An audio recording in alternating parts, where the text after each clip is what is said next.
Picture this. It's 2 days before Christmas in Brooklyn. Snow is starting to fall, a picture-perfect winter scene. Now, meet our stars. Marley, an archivist, is the queen of organization. Her sweaters are crisp, her pantry has a digital inventory, and she lives a life of meticulous order. Her neighbor, Chewie, is the exact opposite.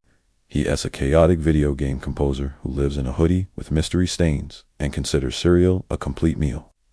They are polar opposites, living in apartments 4A and 4B, sharing nothing but a hallway and a mutual, low-grade annoyance. One afternoon, Marley heads out for essentials. Think quinoa and kale. Chewie, having vanquished his cereal box, follows her out to get his own essentials, instant noodles and energy drinks. But the beautiful snow turns into a raging blizzard. They both rush back to the building just as a pipe bursts in the basement, causing a flood. The building super yells for everyone to stay in their apartments. Marley and Chewie bolt for the stairs, only to find them blocked by a waterfall of freezing water.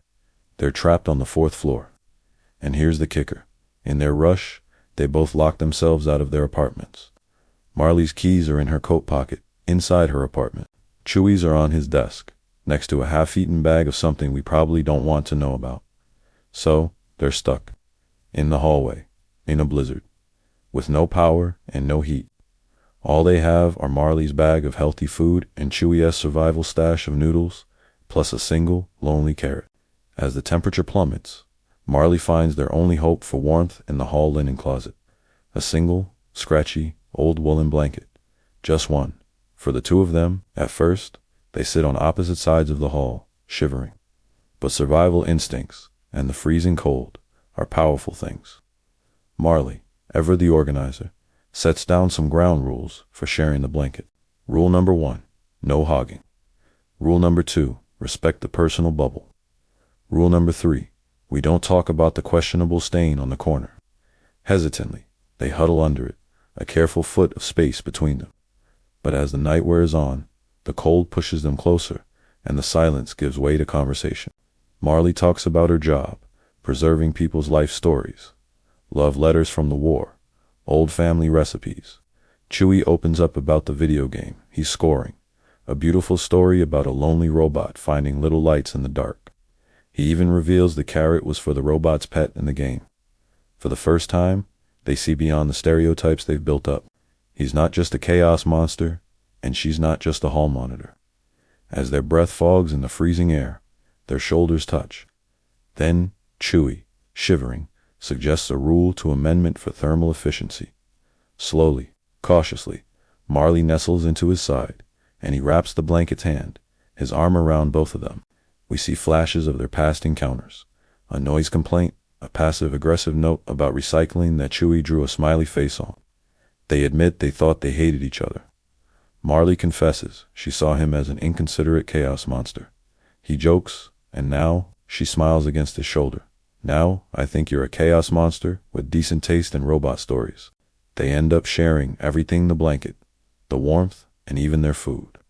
He tries her homemade soup and says it tastes like home. She splits the lonely carrot with him.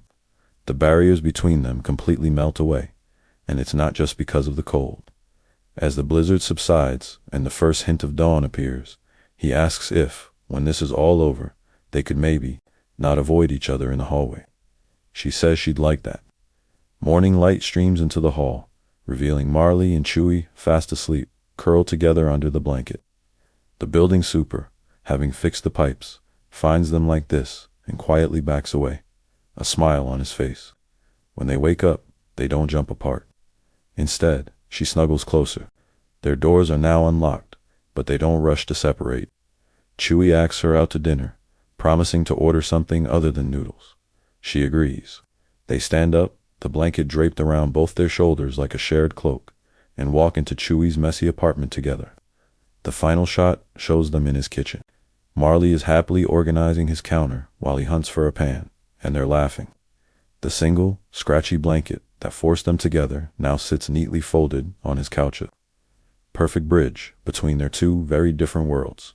This is Marley and Chewie, under the same blanket, a story that proves sometimes the most unexpected connections are found when you're trapped in a hallway during a blizzard, with nothing but a single blanket to share. What do you think of this premise? Let me know in the comments below.